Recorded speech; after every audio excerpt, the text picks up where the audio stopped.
안녕하세요. 성공예감 이대호입니다.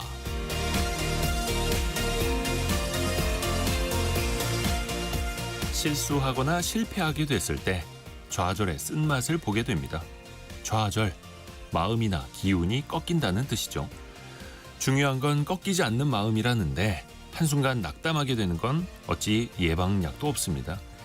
심리적으로 위축되는 건 사실 어쩔 수 없는 일이고요. 더 중요한 건 그걸 털고 일어서는 거죠.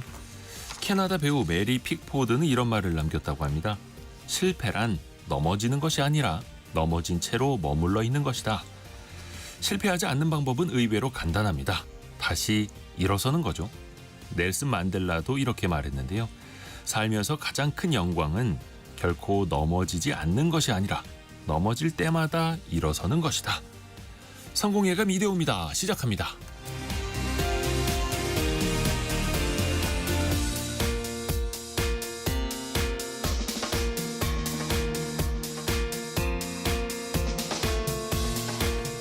안녕하세요. 이대호입니다. 새로운 한 주가 시작됐습니다. KBS 콩으로 김영대님이 들어오셔서 8월의 마지막 주입니다. 시원하게 한 주 잘 보내세요 라고 보내주셨는데요. 와, 8월의 마지막 주인데도 여전히 더워요. 근데 또 지역에 따라서 비, 소나기가 또 내리는 지역이 있다고 하니까요. 이제 곧 9월이 되면 그래도 더위는 한풀이 꺾이지 않을까요? 자, 오늘의 경제 상식 퀴즈도 나갑니다. 중요한 한미 정상회담을 목전에 두고 있지 않습니까? 우리나라가 이제 미국과 팽팽하게 맞서 있던 그 관세 협상에서 그래도 일단은 장관급 회담을 통해서 상호 관세를 이 정도로 맞추었죠. 기존에는 25%로 물린다고 했었는데 한 달 가까운 줄다리기 끝에 극적인 합의를 이끌어냈었죠. 그리고 또 이것뿐만 아니라 우리가 미국에 3,500억 달러에 달하는 투자, 또 대규모 에너지 구매를 약속하기도 했습니다. 그리고 우리 시간으로 내일 새벽 워싱턴에서 한미 정상회담이 열리는데 그 세부적인 내용이 또 어떻게 조율되어서 발표가 될지 초미의 관심사이기도 합니다. 문제는요. 우리나라가 미국과 적용하기로 한 상호 관세율이 얼마인지 그 숫자를 맞춰주시면 됩니다. 뉴스에서 정말 많이 듣고 계시죠? 자, 짧은 문자 50원, 긴 문자 100원이 드는 샵 9730이나 KBS 콩이 열려 있고요. 추첨을 통해서 다양한 선물 보내드리고 있습니다. 또 KBS 콩과 유튜브를 통해서도 다시 보시고 다시 들으실 수도 있습니다. 성공예감 이대호입니다. 자주 검색하시면 성공이 가까워집니다.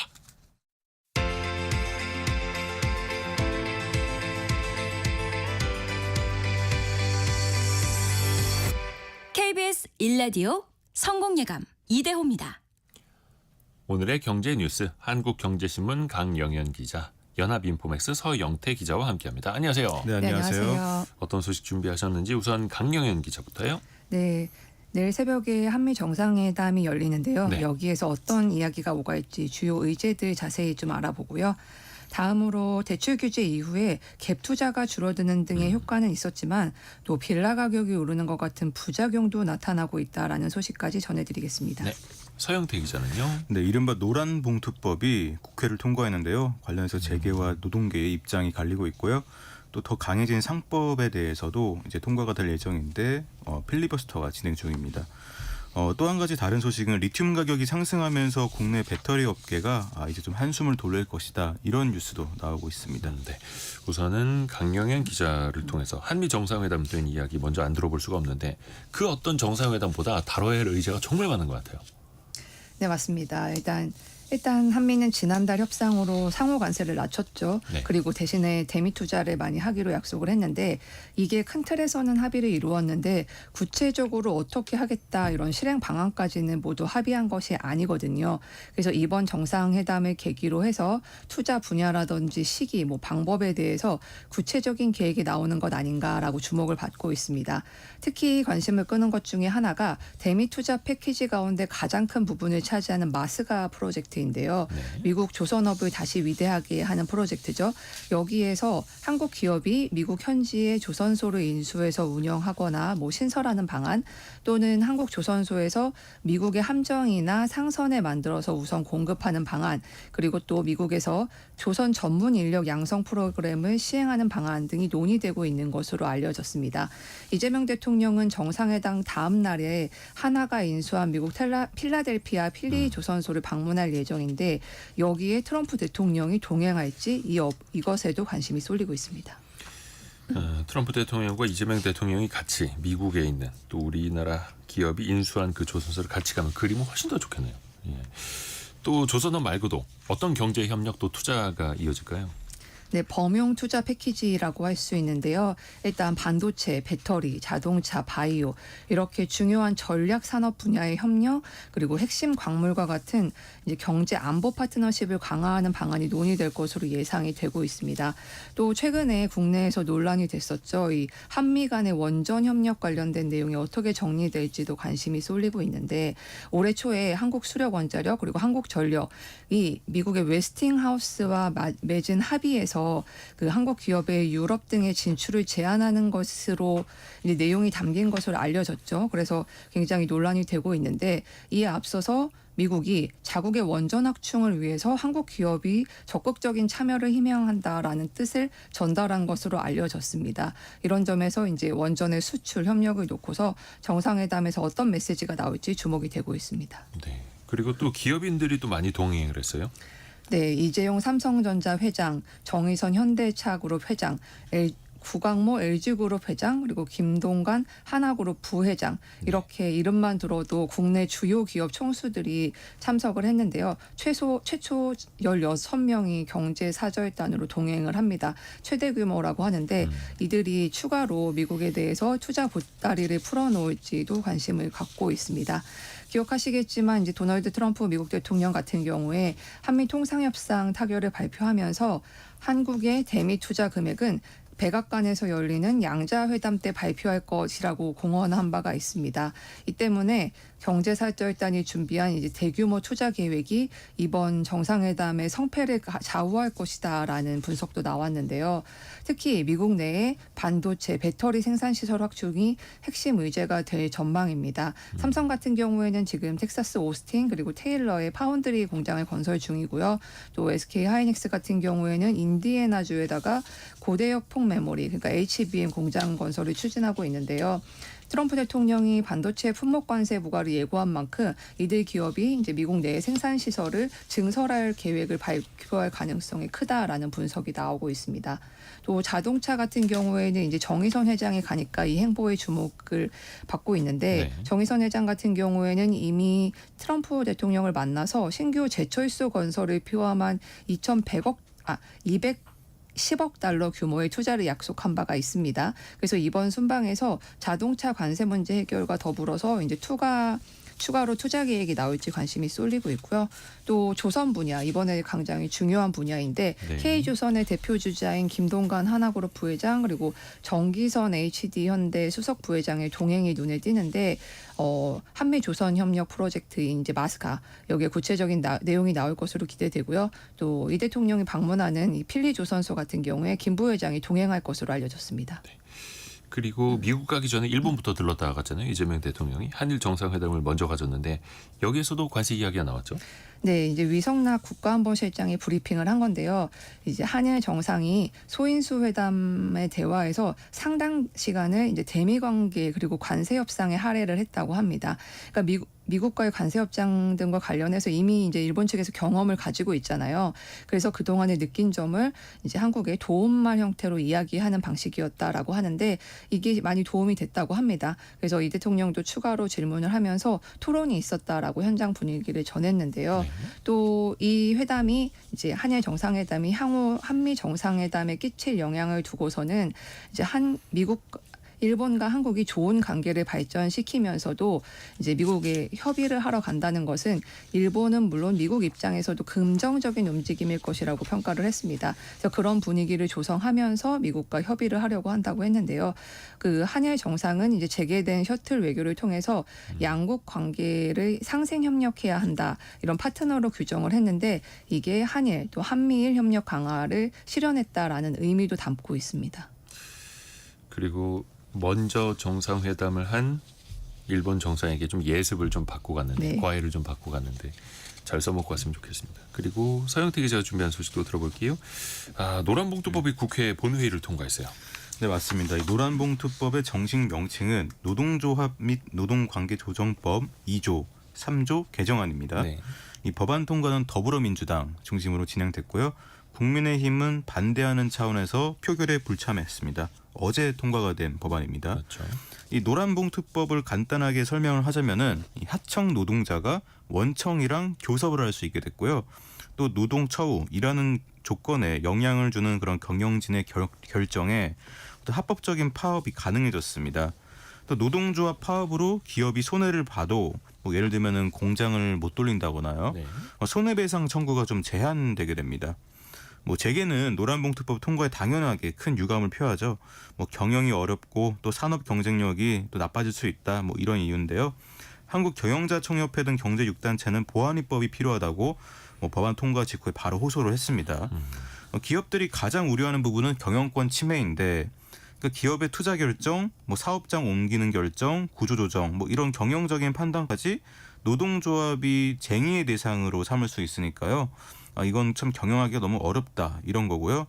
또 자동차, 뭐 조선, 건설 이런 산업들은 진짜 하청이 정말 많고 또 원청이 또 존재하는 정말 그런 생태계인데 그렇죠. 여기서 수많은 하청이 원청을 대상으로 교섭을 하면은 이 산업이 너무 혼란스러워질 수 있다. 뭐 이런 의견들이 있는 겁니다. 원청이 하청의 노동쟁의를 전부 어떻게 상대하냐 뭐 이런 거죠. 또 한국 GM 등 외국계 기업이 이제는 한국에서 장사를 접고 탈출할 것이다. 뭐 이런 우려가 나오고 있습니다. 실제로 한국 GM 측은 최근 고용노동부 간담회에서 이 노란봉투법을 좀 재검토해달라고 요청을 했는데요. 미국 본사에서 한국 사업을 좀 재평가할 수 있다. 이거 좀 이 법안은 좀 결정적이다. 이런 의견이었고요. 실제로 한국 GM은 2018년에 한국 정부로부터 돈을 좀 자금을 지원받고요. 10년간 한국 생산을 이어가기로 했는데 네. 그러니까 철수를 안 하기로 했던 거죠 당시에. 근데 이제 10년이 거의 다 돼가니까 한국 GM 철수하는 거 아니냐? 뭐 이런 얘기가 나오고 있습니다. 거기에 또 관세 문제도 있으니까. 네. 노란봉투법 경영계 이야기도 들어봤고 노동계는 또 이게 꼭 필요하다는 입장이잖아요. 네, 노동계는 정말 두 팔 벌려 환영했는데요. 20년 이상의 노력이 결실을 봤다는 입장입니다. 민주노총 전날 국회에서 기자회견 열었습니다. 네. 이러한 노동자 누구나 단결하고 사용자와 교섭할 권리가 있다. 이 단순한 지시를 20년 만에 우리가 법으로 새겼다. 이렇게 입장을 밝혔고요. 한국노총도 입장문 냈습니다. 특수고용, 하청, 플랫폼 노동자 모두 다 진짜 사장을 상대로 노조를 설립할 권리를 키울 길이 드디어 열렸다. 이렇게 평가를 했습니다. 이 넓어진 사용자 개념, 강해진 교섭 의무를 통해서 원하청 구조의 불합리한 관행을 개선할 것으로 기대된다고 한국노총은 논평을 했습니다. 또 경영계 쪽에서는 너무 규제 일변도로 가는 것 아니냐. 좀 경제 형벌이라도 좀 낮춰야 하는 거 아니냐. 이런 요청 많았잖아요. 여당이 또 이걸 검토하고 있네요. 네, 맞습니다. 더불어민주당이 배임제 완화 등 이런 경제 형벌 수위를 낮출 계획인데요. 네. 경제계의 요구를 어느 정도 수용하는 겁니다. 주요 선진국은 경영활동 중에 발생한 불법 행위를 민사배상으로 다루는데 우리나라는 배임죄가 있고 이게 다 형사처벌받는 거거든요. 네. 좀 처벌이 과도하다는 지적이 꾸준히 나왔습니다. 민주당은 이 노란봉투법 통과에 이어서 상법 개정안, 2차 상법 개정안도 처리를 앞두고 있는데 오늘 처리할 예정입니다. 근데 이러한 건 다 기업 옥죄기 법안이니까 국내의 기업의 반발이 커지고 또 국내 증시가 민감하게 반응을 하고 있습니다. 그러다 보니까 좀 친기업적인 그런 유화책도 필요한 거 아니냐 이런 분위기가 당내에서 있어서요. 좀 배임죄 완화는 좀 가능할 것 같습니다. 한편 이번 상법 개정안은 자산 규모 2조 원 이상 기업의 집중투표제 시행을 의무화하고 또 분리섬출 감사위원 확대 등의 내용을 담았는데요. 국힘은 반기업적 법안이라면서 바로 필리버스터를 진행하면서 네. 반발에 나섰습니다. 자, 그리고 강영현 기자가 준비한 두 번째 소식도 들어볼게요. 부동산 갭 투자가 좀 줄었어요. 네, 차규근 조국혁신당 의원이 이제 국토교통부에서 자금 조달 계획서를 받아서 이제 분석한 결과인데요. 네. 서울시의 주택 거래 중에서 갭 투자로 의심되는 거래가 6월에는 1,400여 건이 넘었는데 이제 7월에는 180건 정도로 급감한 것으로 나타났습니다. 여기에서 이제 갭 투자 의심 거래라고 하면은 기존의 주택 보유자로부터 보증금을 승계받고 이제 금융기관 대출을 받았으면서 임대 목적으로 주택을 구매한 경우입니다. 그래서 지난달 같은 경우에 특히 강남구에서는 갭 투자 의심 거래가 단 한 건도 발생하지 않은 것으로 나타났는데요. 네. 6월에는 이제 13건이 갭 투자 의심 거래였는데 이제 급감했습니다. 지난달에 이제 서울 25개구 자치구 중에서 7월에 갭 투자 의심 거래가 6월보다 늘어난 곳은 강북구, 여기가 4건에서 5건으로 늘어났는데 여기 한 군데뿐이었습니다. 그러니까 정부가 6월 27일에 그 대출 규제를 시행하면서 이제 주담대 한도를 6억 원으로 제한을 했잖아요. 이렇기 때문에 이제 고가 주택을 사게 되면은 전세 보증금 외에 추가로 지불해야 되는 이제 갭이 커지는 겁니다. 이렇기 때문에 이제 대출 한도 제한의 정책 효과가 나타날 가능성이 크다라는 거죠. 그리고 또 그동안 많이 침체돼 있었던 빌라 가격이 오르고 있어요? 네, 맞습니다. 이제 그동안 이제 아파트 가격 오를 동안 빌라는 안 오른다. 그 흐름에서 약간 비껴나가 있었던 게 사실인데 최근에 빌라 거래량이 늘고 있고 또 여기에 평당 1억 원이 넘는 매물도 속속 등장을 하고 있다고 합니다. 한국부동산원에 따르면은 올 상반기에 서울의 빌라 매매 실거래 지수가 8% 올랐는데요. 이게 아파트 같은 경우에 7%였거든요. 그러니까 빌라가 더 많이 올랐죠. 그래서 상반기에 서울 연립 다세대 매매 거래량도 16,000건을 넘으면서 지난해보다 25%가 상승을 했습니다. 전세 사기 여파로 그동안 이제 역전세 깡통 매물이 넘쳐난다고 했던 이제 서울 지역의 빌라 그리고 연립 같은 경우가 있었는데 이런 곳들이 지금 재개발 지역을 중심으로 해서 매매가 그리고 거래량이 급등하고 있다라는 설명이 나옵니다. 그리고 토지거래 허가구역 같은 경우에도 이제 빌라는 제외되거든요. 네. 그렇기 때문에 이제 아파트를 살 수 없는 돈들이 이제 빌라로 몰렸다라는 평가도 할 수 있습니다. 하지만 이제 연립이나 빌라 같은 경우에는 집값이 뛰면 그만큼 실수요자인 세입자들의 전월세 부담은 커질 수밖에 없어서 또 이런 우려도 함께 커지고 있습니다. 그리고 정부가 공급 대책을 준비는 하고 있다곤 하는데 뭐 9월 중에 나올 것 같다고 하죠. 제대로 된 공급 대책이 필요하다라는 또 강조점도 나왔네요. 네, 맞습니다. 그러니까 현대경제연구원에서 나온 보고서인데요. 그러니까 대출 규제 같이 이렇게 수요 억제 정책으로만 해서는 초과 수요에 따른 집값 상승을 막을 수 없고 시장의 불안정성만 높아질 것이다라는 우려입니다. 그러니까 대출 규제를 통해서 이제 지금 수요를 잠깐 억제를 한 건데 이 효과가 짧게는 3개월에서 5개월, 길게는 12개월 정도밖에 되지 않는다는 거예요. 그래서 이것만으로는 시장을 안정화시키기 어렵다는 거죠. 네. 그래서 보고서에서는 이제 공급 기반 약화가 지금 부동산 시장의 최대의 위험 요인이다라고 꼽았는데 주택 건설 착공 물량 같은 경우에 2021년에 58만 호였는데 네. 지난해에 30만 호 수준으로 급감을 했습니다. 올해는 상반기에 10만 호에 그쳤고요. 그러니까 올해 이후로 이제 중공 물량이 지속적으로 감속할 수밖에 없겠죠. 이제 그렇죠. 착공을 한 게 없으니까. 네. 그래서 실제로 내년에 수도권은 40% 그리고 비수도권은 45%가량 공공주택의 입주 예정 물량도 줄어드는 것으로 나타났습니다.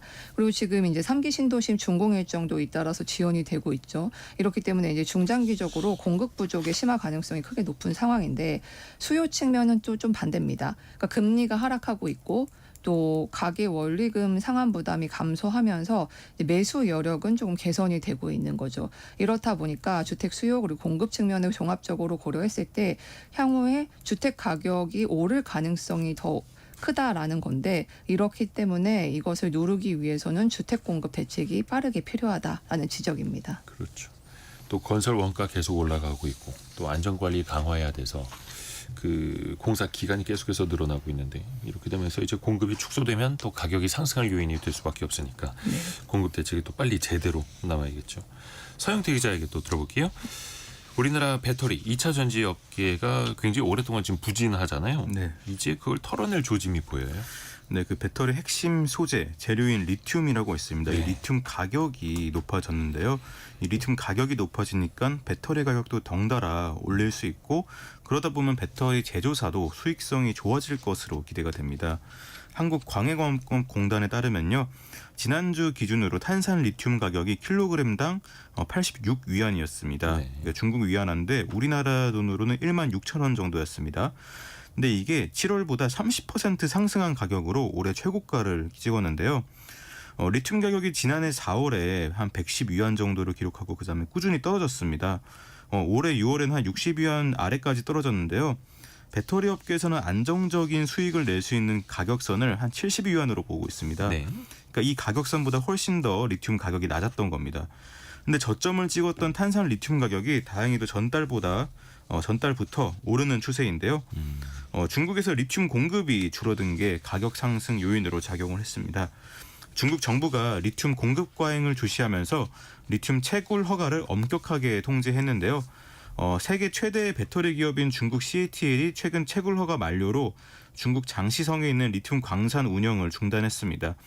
이 광산만 해도 전 세계 공급량의 3%를 차지하니까 공급량이 많이 줄어들고 있는 겁니다.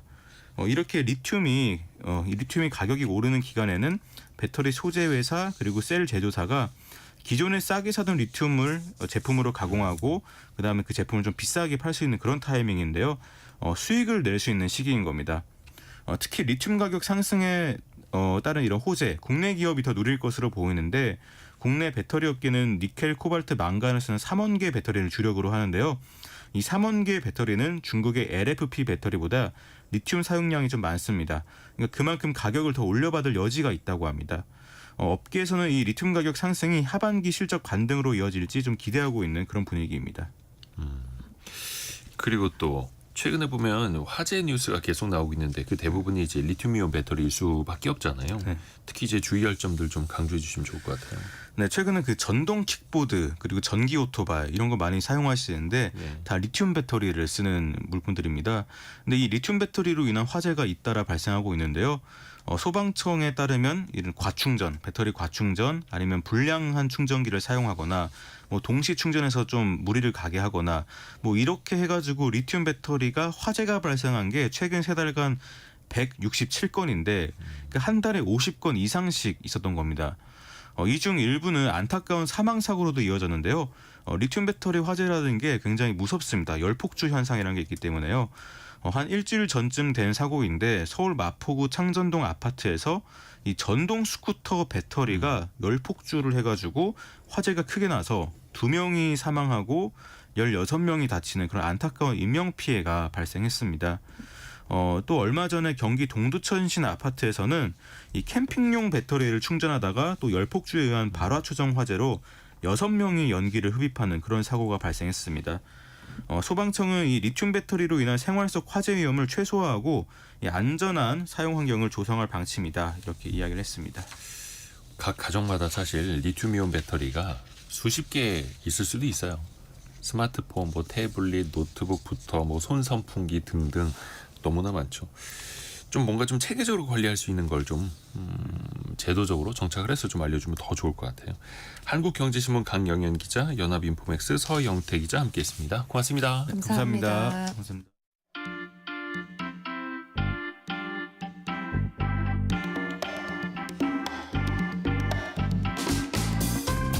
지금 여러분께서는 KBS 일라디오 성공예감 2대호입니다를 듣고 계십니다. 프로그램에 참여하신 청취자 여러분께는 추첨을 통해 아름다운 식탁 창조 주비푸드에서 뿌리 담은 리얼 생와사비를, 쉽고 빠른 판촉물 제작 시너지 기프트에서 고속 충전 마우스패드를, 그리고 성공예감에서 준비한 커피 쿠폰을 보내드립니다. 당첨자는 성공예감 2대호입니다 홈페이지에서 확인하세요. 경제상식 퀴즈 한 번 더 나갑니다. 오늘의 정답은 숫자인데요. 한미 정상회담을 앞두고 있죠. 지난달 한미 그러니까 장관급 협상에서 미국이 한국에 적용하기로 한 상호 관세율은 얼마일까요? 그 숫자를 맞춰주시면 됩니다. 원래 미국이 통보했던 건 25%였죠. 그런데 그걸 좀 낮춰서 2%로 정해졌는데요. 참고로 영국은 10%였고 일본은 우리와 같은 관세율에 합의를 했습니다. 이번 한미 정상회담에서 또 이게 도마 위에 오를 테고 그 안에서 얼마를 또 투자할 거냐, 그 투자 금액은 어디에 얼마를 구체적으로 할 거냐, 이런 것들도 이야기가 나올 수 있다고 하는데요. 1188님, 변덕이 극심한 트럼프의 마음은 귀신도 모를 것 같아서 정상회담이 많이 힘들 것 같습니다. 이렇게 보내주셨고요. 그리고 0256님 또 8368님 비슷한 의견 주셨는데요. 원래는 자유무역협정 FTA가 있었기 때문에 0%였는데 우리는 이렇게 올라가서 억울한 측면이 있습니다. 그렇죠. 25%에서 이걸로 낮아졌다라기보다는 원래는 0%였는데 이만큼이 높아졌다. 이렇게 보는 것도 사실은 합리적이죠. 그리고 9866님, 상호 관세라는 건 우리도 미국에 똑같이 이 퍼센테이지를 부과하는 것인가요? 라고 보내주셨는데 그렇진 않죠. 예, 미국만 우리에게 이 정도를 받겠다. 왜? 그동안에 미국이 다른 나라들에게 많이 퍼줬기 때문에, 손해를 봤기 때문에 라고 트럼프 대통령은 주장을 하지요. 그래서 많은 분들이 의견도 이렇게 주셨는데요. 상호 관세율이라고 하기에는 상호적이지가 않다. 어폐가 있다. 이런 지적도 사실은 합리적입니다. 6627님 12%라고 써주셨는데 조금 더 높습니다. 그 숫자 얼마일까요? 짧은 문자 50원, 긴 문자 100원이 드는 샵 9730, 또 KBS 콩이 열려 있습니다.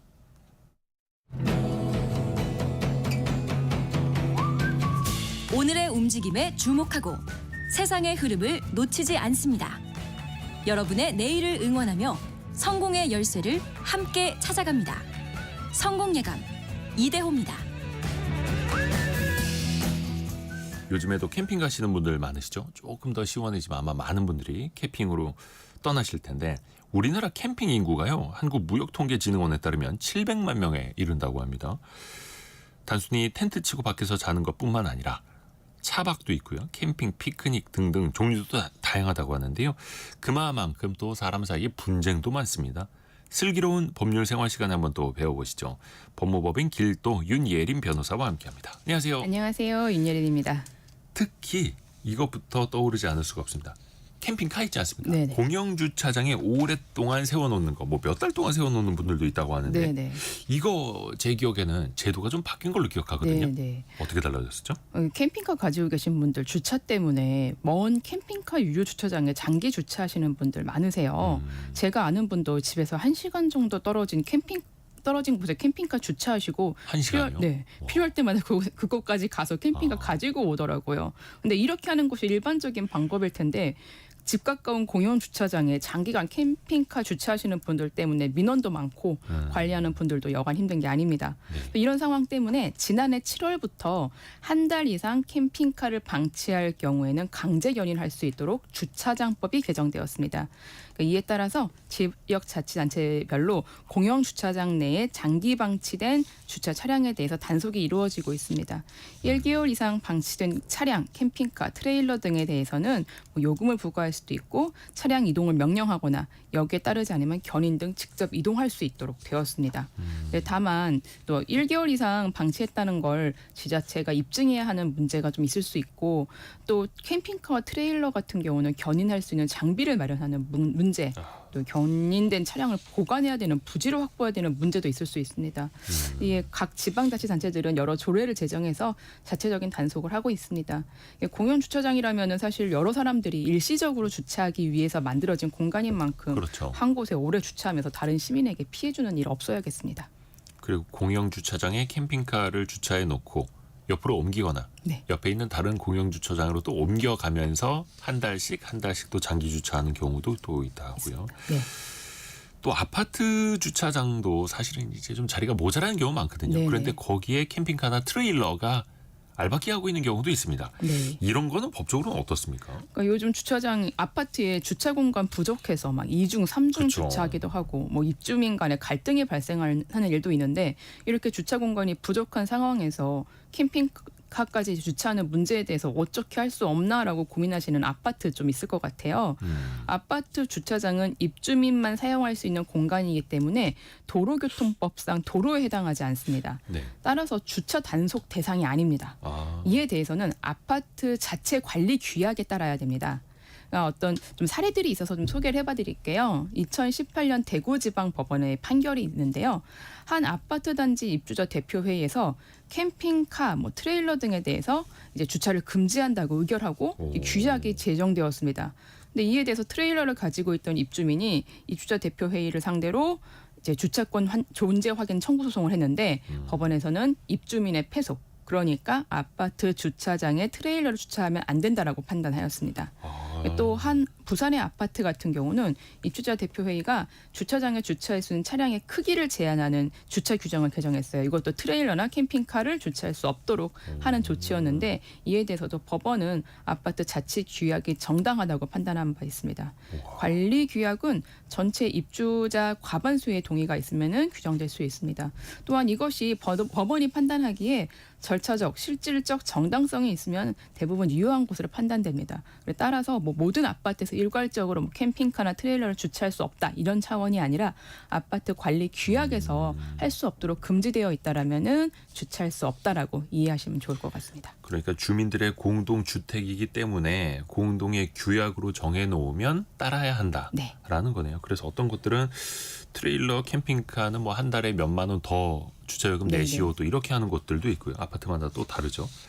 또 하나 그 차량만 알박기 하는 게 아니라 텐트 알박기 하는 분들도 있대요. 네네. 장기간 자기 텐트 쳐놓는 거. 네네. 요거는 법적으로 어떻게 됩니까? 그 캠핑장은 아닌데 뭐 해수욕장 명당이나 뭐 산에도 그늘이 있고 좀 명당. 캠핑하기 좋은 곳에 텐트 쳐놓고 예. 장기간 철거하지 않으시는 분들 계십니다. 여기 보니까 바닷가 정자에다가 목까지 박아서 텐트 설치해놓고 장기간 철거 안 하시는 사례들도 있더라고요. 근데 해수욕장 명당을 독차지하는 알박기 행위는 명백히 하셔서는 안 됩니다.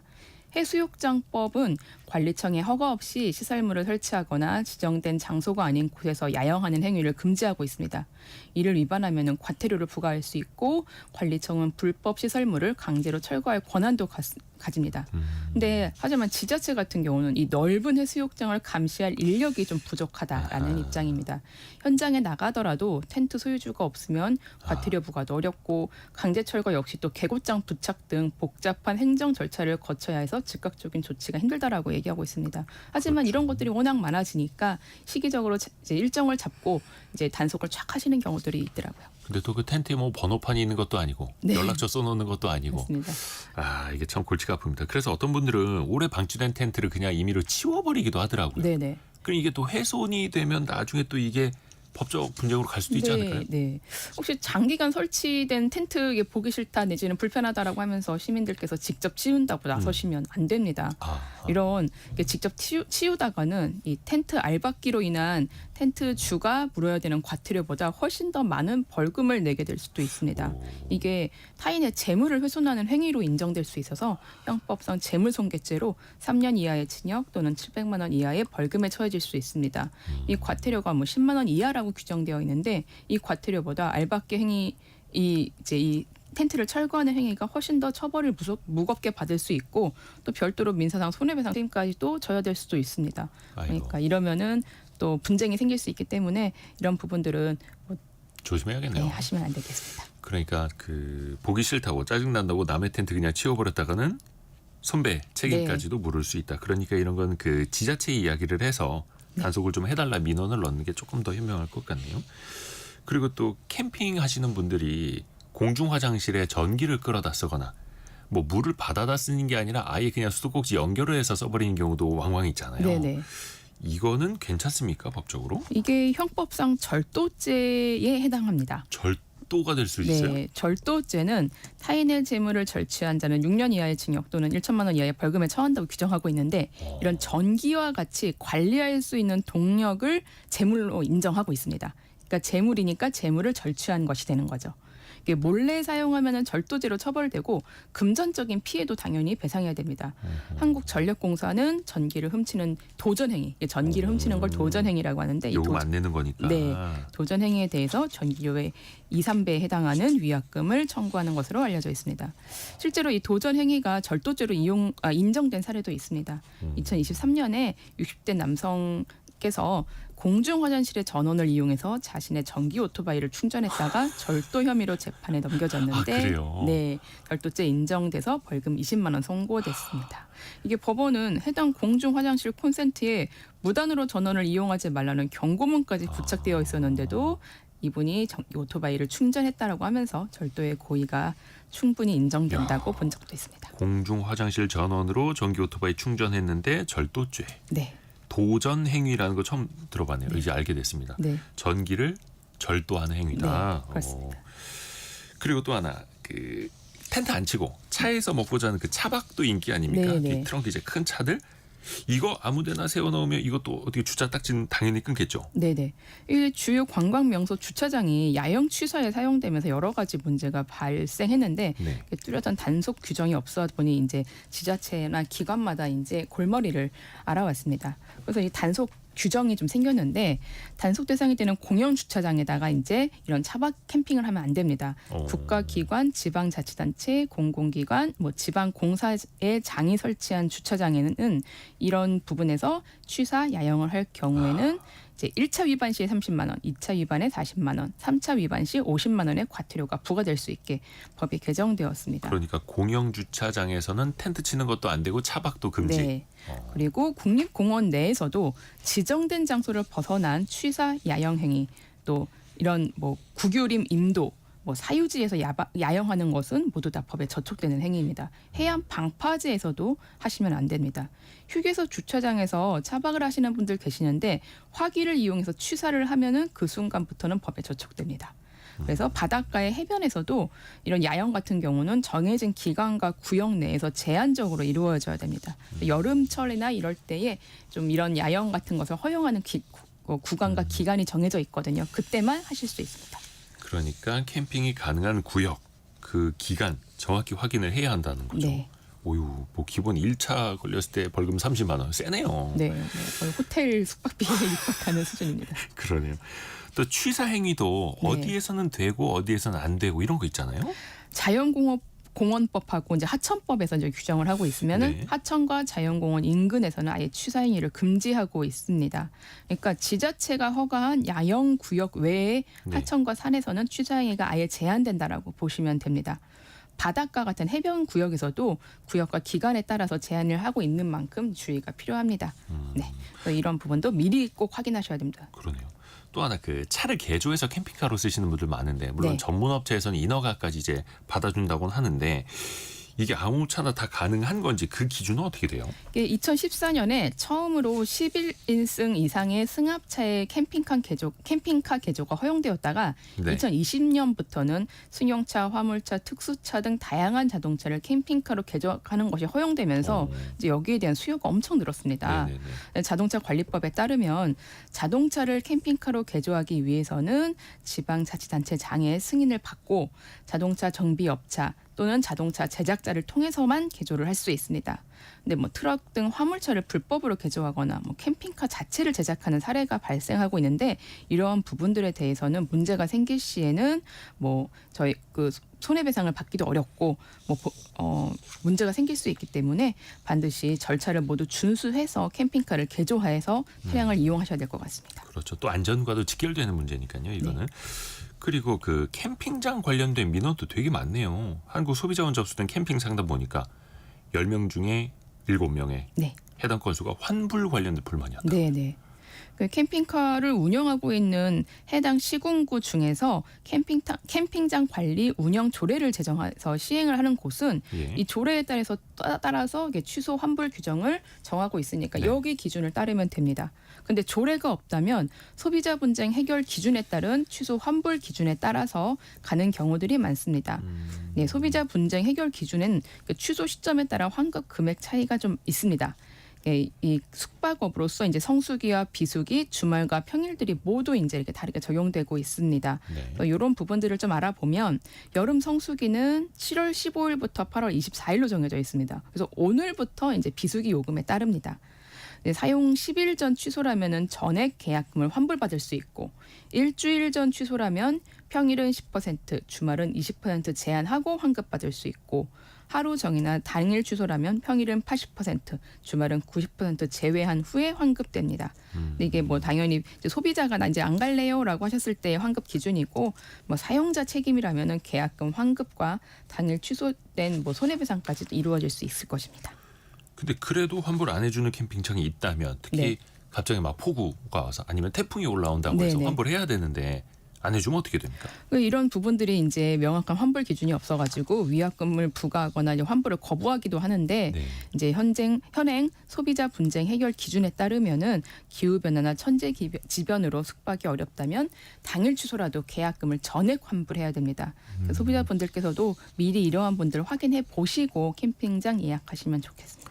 0340님이 아까 그 캠핑카 주차 이야기할 때 보내주셨는데 우리 동네 카라반 캠핑카들은 구청에서 따로 주차 자리를 만들어서 정기 요금을 받고 주차하더라고요.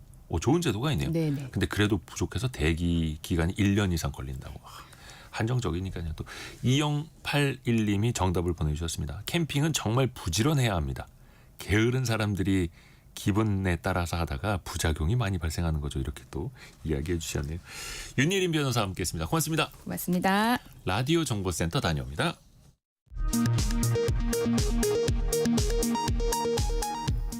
일본 방문을 마친 이재명 대통령이 우리 시간 오늘 새벽 워싱턴 DC에 도착해 방미 일정에 돌입했습니다.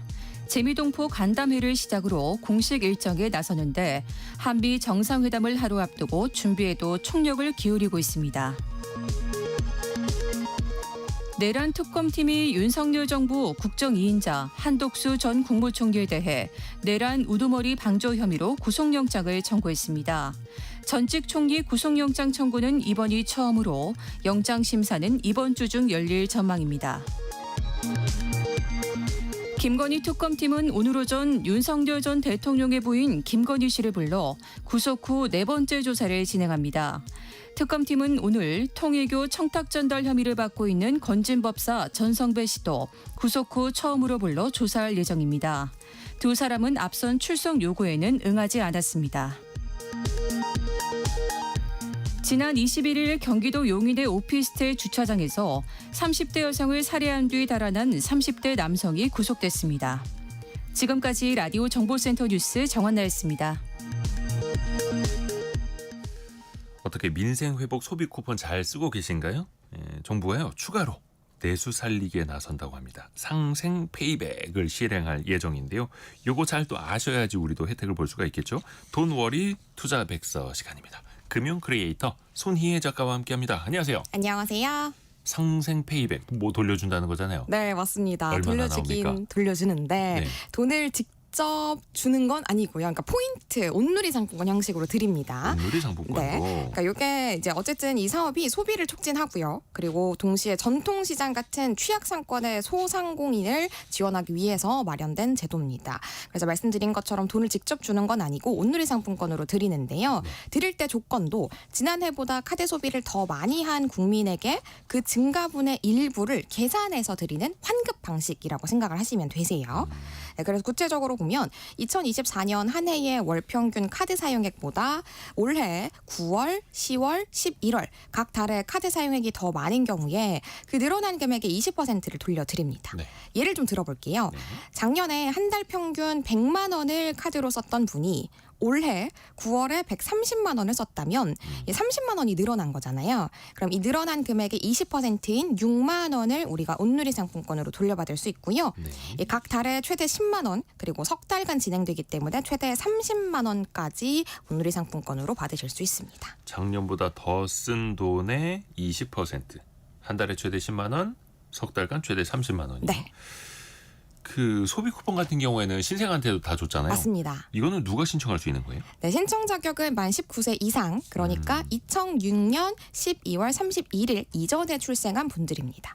대한민국 국민은 물론이고요. 또 외국인 등록증을 발급받은 국내 거주 외국인도 신청하실 수 있습니다. 다만 중요한 건 작년에 돈을 썼냐 안 썼냐 이걸 카드 실적 기준으로 보는 거기 때문에 예. 2024년도에 신용카드나 체크카드를 단 한 번이라도 사용한 실적 반드시 있으셔야 되고요. 또 오직 본인 명의의 신용카드와 체크카드 사용액만 실적으로 인정이 됩니다. 그래서 현금, 계좌이체, 각종 상품권 QR코드 전부 다 제외가 되는 거고요. 하나 예외인 건 오프라인 매장에서 삼성페이나 애플페이로 결제한 금액은 카드 결제로 보기 때문에 실적 포함이 되고요. 다른 간편 결제는 다 포함이 안 된다고 합니다. 아 그래요? 간편 결제는 포함이 안 되고요. 네, 그러니까 삼성페이랑 애플페이만 해당됩니다. 그러면 이제 작년에는 간편 결제 중심으로 많이 썼었다. 그러면 오히려 또 이게 기저효과가 생길 수도 있을까요? 이런 것도 좀 따져보는 것도 재미나겠네. 맞습니다. 근데 이게 헷갈리는 게 내가 작년에 9월, 10월, 11월에 얼마를 썼지 이거 외우는 사람은 거의 없을 거 아니에요. 네. 어떻게 좀 찾아볼 수 있는 방법이 있어요? 당연히 조회를 해봐야겠죠. 그거를 외운다는 건 쉽지 않을 것 그렇죠. 같은데요. 상생페이백 누리집 홈페이지에서 본인 인증한 후에 확인하실 수 있습니다. 9월 15일에 신청했다면 데이터가 처리되는 이틀 뒤인 17일부터 본인의 작년 소비 실적과 현재 소비액 그리고 예상 페이백 금액 조회 가능하세요. 네. 그리고 또 카드사 앱 자체에서 저희 카드에서 이만큼 쓰셨습니다라고 조회 가능하도록 서비스를 제공하는 곳들도 있습니다. 근데 이거는 내가 쓰고 있는 카드가 예를 들어서 3개다. 그럼 A, B, C 카드 통합해서 봐야 되는 거잖아요. 네, 맞아요. 그래서 그냥 상생페이백 홈페이지 보시는 게 제일 간단합니다. 상생 페이백 홈페이지 들어가셔서 내가 작년에 얼마 썼는지 그래서 올해 얼마 이상 쓰면은 페이백을 받을 수 있는지 따져보면 좋겠네요. 네. 그리고 민생회복 소비 쿠폰 같은 경우에 지금도 이제 저도 쓰고 있는데 네. 연매출 30억 이하 오프라인 매장에서만 뭐 이렇게 쓸 수 있는 좀 제한이 있잖아요. 네. 상생 페이백 이거 받으면 어떻게 쓸 수 있어요, 이거는? 네, 소비 쿠폰이랑은 조금 다릅니다. 왜냐하면 이게 제가 말씀드린 것처럼 온누리 상품권 그 중에서도 디지털 온누리 상품권으로 지급이 되는 거여서 네. 예, 전국의 온누리 상품권 가맹점 그러니까 전통시장 및 소상공인 매장에서 쓰실 수 있다. 이렇게 보시면 되는 거고요. 그러니까 소비 쿠폰에 비해서 이건 장점이다라고 꼽을 수 있는 거라고 한다면 쓸 때 지역 제한 없이 쓸 수 있다라는 겁니다. 그리고 또 연매출 30억 원이 넘는 중소 소상공인 매장 등에서 사용한 요 금액도 소비 실적에 포함이 되는 거고요. 네. 특히나 커피 전문점, 패스트푸드점 등 이 프랜차이즈 같은 경우에는 소비 쿠폰 같은 경우엔 직영점은 사용이 불가능했잖아요. 네네. 그런데 상생페이백은 국내 및 해외 대기업 브랜드 프랜차이즈 직영점만 소비 실적에서 제외되고 다른 거는 다 인정이 됩니다. 하지만 또 배달 앱이 조금 헷갈리실 것 같은데요. 아, 네. 배달 앱은 온라인에서 직접 결제하시는 거는 안 되고요. 만나서 결제하기를 선택하실 수가 있거든요. 예. 예, 그러면 가게의 카드 단말기로 결제를 해서 이렇게 실적으로 분류가 되고요. 온라인에서도 피지 업종으로 분류되는 대표적인 곳들이 뭐 쇼핑몰이랑 커머스 같은 곳들이잖아요. 이런 데에선 전부 다 결제 제외됩니다. 그리고 요거를 이제 언제 신청하는지도 좀 알아야 될 것 같은데 9월, 10월, 11월 이 소비가 끝났을 때 신청을 해야 됩니까? 먼저 해놓을 수도 있어요? 네, 먼저 하시면 됩니다. 어허. 9월 15일 오전 9시부터 11월 30일 밤 12시까지 신청하실 수 있고요. 참고삼아 말씀드리면 매일 밤 11시 30분부터 다음날 새벽 0시 30분까지는 요 점검으로 잠깐 중단된다라는 거 기억해 주시고요. 네. 이 신청은 상생페이백 누리집 공식 홈페이지에 접속해서 온라인으로 하시면 됩니다. 그나마 좀 좋은 점은 네. 한 번만 신청하시면 9월, 10월, 11월 전부 다 자동 적용되기 때문에 아, 네. 네, 9월에 한번 신청해 주시면 될 것 같고요. 나는 스마트폰 너무 어려워 하시는 분 계실 수 있죠. 오프라인 신청 창구도 마련이 됩니다. 전국의 전통시장 상인회, 소상공인 지원센터 그리고 지방의 중소벤처기업청에 직접 방문하시면 신청 도와드릴 거고요. 또 각 은행에 방문하시면 신청 방법에 대해서 안내 받으실 수 있다고 합니다. 그러니까 9월 15일부터 11월 말까지만 신청을 하면 된다라는 거고 그러면 이게 월별로 환급금은 언제 들어오게 돼요? 네, 매달 정산을 해가지고 다음 달 15일에 지급이 되는 거라서 예를 들어서 9월에 소비 증가분의 경우에는 10월 15일에 들어오고요. 10월분은 11월 15일에, 11월분은 12월 15일에 들어옵니다. 빠르네요. 네, 꽤 빨리 들어옵니다. 디지털 온누리 상품권으로 지급된다는 걸 말씀드렸고요. 지급되면 5년간 사용하실 수 있습니다. 만약 이 기간 내에 사용하지 않으면 소멸이 되는데요. 좀 이거 그럼 어떻게 되는 거야? 라고 생각되실 수 있는 게 온누리 상품권을 기존에 쓰시던 분들은 네. 이미 충전된 금액이 있을 수 있거든요. 그러면 그게 먼저냐 이 환급 금액이 먼저냐 따졌을 때 환급 금액 그러니까 페이백 금액이 먼저 소진이 된다고 하니까요. 이거 걱정하지 않으셔도 될 것 같습니다. 6549님이 좀 더 쓴소리도 좀 해주셨네요. 작년보다 경기가 더 어려워져서 사용 카드액이 이제 줄어들 수밖에 없는데 사용액 기준 증가액만 해당된다니 이게 실효성 있는 정책인지 모르겠습니다라고. 근데 어찌됐든 간에 지금 소비가 너무 둔화돼 있다 보니까 맞아요. 소비를 좀 증대시키려는 조금이나마. 뭔가 좀 유인책을 펼친다는 거죠. 정부 네. 입장에서. 그러니까 뭔가 여러분이 잘하셨습니다라는 격려 중심으로 주는 게 아니라 어떻게 해서든 소비를 좀 조금이라도 늘려보세요. 써주세요. 이런 취지라는 거죠. 네. 또 하나 상생 소비 복권이라는 게 있어요? 네, 이게 8월 1일부터 10월 12일까지 상생페이백 요거 인정이 되는 실적으로 중소소상공인 매장에서 만약 카드 결제한 실적이 있다면 자동으로 응모가 되는 거예요. 그러니까 요 행사하면서 이벤트도 같이 한다고 생각하시면 되는 거죠. 상생 소비 복권이란 이름으로 이벤트 진행하고 2025년이잖아요. 그래서 2025명의 당첨자 선정하고요. 5만 원 이상 결제할 때마다 자동으로 한 장씩 발행이 돼가지고 응모되는 방식입니다. 아, 자동으로요? 네. 그래서 최대 10장까지 받으실 수 있고 1등의 경우에는 최대 2천만 원 혜택이 제공이 됩니다. 최대 2천만 원. 네네네. 물론 이건 최대죠. 이제 복권입니다. 최대죠. 네네. 네, 최대. 그리고 나중에 보면 이게 누가 당첨됐는지는 잘 네. 모르겠습니다만 네네네. 그러니까 이런 식으로 해서 뭔가 좀 사람들이 더 소비를 좀 할 수 네. 있도록 유인을 해보자라는 정책인 거고. 그리고 민생회복 소비 쿠폰 요거 이제 사용처가 좀 멀거나 잘 없어서 네. 잘 못 쓰시는 분들도 계시더라고요. 네, 맞아요. 이 사용처를 더 확대하기로 했다고요, 정부가? 맞습니다. 특히나 그동안 읍면 단위에 사시는 분들은 아유 이거 받아도 뭐 신선식품이나 생필품 뭐 살만한 데가 없다. 마트가 적용이 안 된다. 뭐 이런 불편 있으신 분들 꽤 계셨습니다. 그러니까 요걸 해소하기 위해서 이제 기준을 대폭 완화를 한 건데요. 소비 쿠폰 사용할 수 있는 농어촌 지역 하나로마트가 기존에 120여 곳에서 이제는 780곳으로 대폭 늘어났고요. 네. 또 지역 농산물 파는 로컬푸드 직매장도 기존에 20여 곳에서 250곳으로 굉장히 크게 늘어났습니다. 그리고 또 불만이 나왔던 것이 바로 네. 군 장병들입니다. 군 장병들이 이 쿠폰 받아도 아니 정작 이 복무지 근처에서는 쓸 수가 없다 보니까 뭐 짧은 외출을 한다거나 잠깐의 외박 나왔을 때는 이거 그림의 떡이다라는 지적이 좀 있었거든요. PX는 쓸 수 있다 그랬는데. 네, PX 안에서만 쓰고 그 밖에 나가서 또 정작 못 쓰는 거예요.